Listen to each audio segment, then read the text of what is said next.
Assalamualaikum warahmatullahi wabarakatuh. Halo, apa kabar? Selamat datang di channel YouTube Uswah Nur bersama saya, Uswatun Baroroh. Baiklah teman-teman, kali ini kita akan membahas tentang materi pernikahan pada mata pelajaran Pendidikan Agama Islam dan Budi Pekerti. Beberapa materi yang akan kita bahas, yang pertama ada pengertian menikah, hal-hal yang perlu diperhatikan menuju pernikahan, faktor-faktor penting memilih pasangan, hukum pernikahan, tujuan menikah, rukun menikah, orang-orang yang tidak boleh dinikahi, hak dan kewajiban suami istri, serta hikmah pernikahan. Yang pertama adalah pengertian pernikahan. Apa sih menikah? Apa sih pernikahan? Pernikahan yaitu akad yang menghalalkan pergaulan antara laki-laki dan perempuan yang bukan mahramnya, yang menimbulkan hak dan kewajiban masing-masing sesuai dengan syariat agama Islam. Salah satu dalil yang menerangkan tentang pernikahan yang pertama adalah fankihu ma toba lakum minan nisa, yang artinya maka nikahilah perempuan yang kamu senangi. Quran Surat An-Nisa surat keempat ayat 3.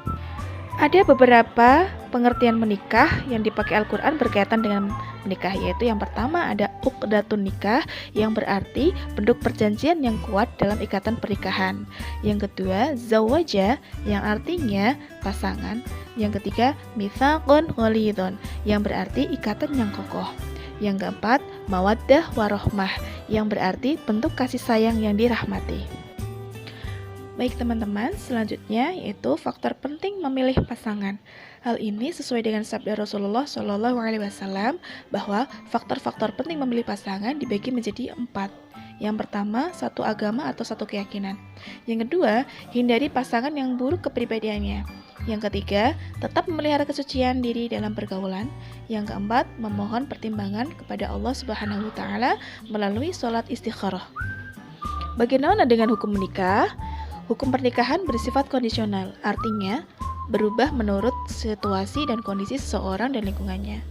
Ada 5 macam hukum pernikahan, yaitu jaiz atau mubah. Hukum ini adalah hukum asli pernikahan, artinya bagi yang sudah memenuhi syarat, ia berhak untuk menikah. Yang kedua, sunnah. Hukum ini berdasarkan pemahaman bahwa siapa saja yang mampu memenuhi syarat nikah namun tidak khawatir berbuat zina, ia disunahkan melakukan pernikahan. Yang ketiga, wajib. Hukum ini dikenakan bagi yang sudah memenuhi syarat karena dikhawatirkan terjadi perzinaan, maka ia wajib melakukan pernikahan. Yang keempat, makruh, yaitu mempunyai keinginan menikah tetapi belum mampu memberikan nafkah. Yang kelima, haram. Hukum ini dikenakan bagi siapa saja yang menikah namun mempunyai maksud yang buruk atau jahat, baik untuk pasangannya maupun untuk dirinya sendiri. Tujuan menikah. Yang pertama, terciptanya ketentraman hati dan ketenangan pikiran karena kehidupan yang diliputi cinta, mawaddah, warohmah, lahir dan batin antara suami dan istri. Hal ini tercantum dalam Quran Surat Ar-Rum ayat 21. Yang kedua, memenuhi kebutuhan seksual yang halal, sah, dan suci. Hal ini tercantum dalam Quran Surat Al-Baqarah ayat 187 dan 223. Yang ketiga, untuk memperoleh keturunan yang sah. Hal ini tercantum dalam Quran Surat Asy-Syura ayat 11 dan 49 sampai dengan 50. Yang keempat, sebagai alat kendali bagi manusia agar tidak terjerumus ke dalam jurang kemaksiatan. Hal ini tercantum dalam Quran Surat Al-Isra ayat 32. Dan yang kelima, untuk mewujudkan keluarga bahagia dan sejahtera, yaitu keluarga sakinah. Hadis riwayat Jamaah.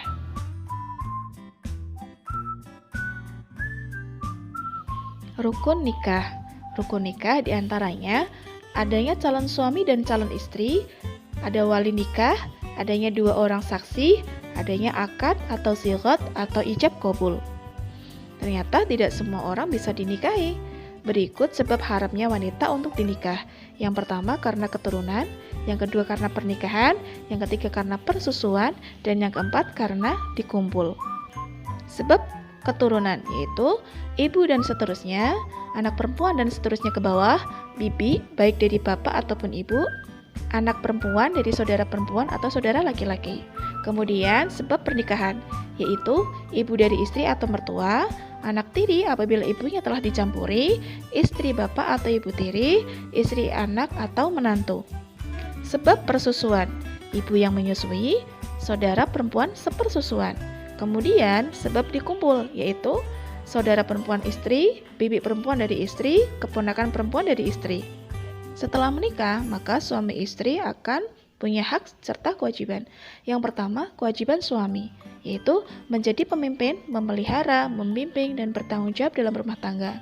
Yang kedua, memberi nafkah kepada anak dan istri. Yang ketiga, bergaul dengan istri dengan cara makruf. Yang keempat, suami dan istri bertanggung jawab sesuai fungsi dan perannya masing-masing. Yang kelima, memberi kebebasan dan bertindak kepada istri. Selanjutnya, kewajiban istri, yaitu taat dan patuh pada perintah suami, selalu menjaga kehormatan diri dan rumah tangga, bersyukur atas nafkah yang diterima, membantu suami dan mengatur rumah tangga sebaik mungkin. Selanjutnya, kewajiban suami dan istri, memelihara dan mendidik anak dengan baik, berbuat baik kepada anggota keluarga, setia dalam hubungan rumah tangga, saling membantu antara keduanya. Selanjutnya, hikmah pernikahan.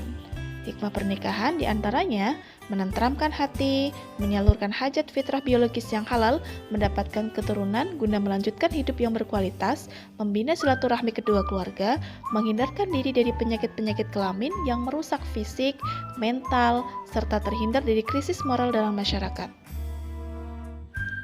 Demikian materi tentang ketentuan pernikahan dalam Islam pada mata pelajaran Pendidikan Agama Islam dan Budi Pekerti.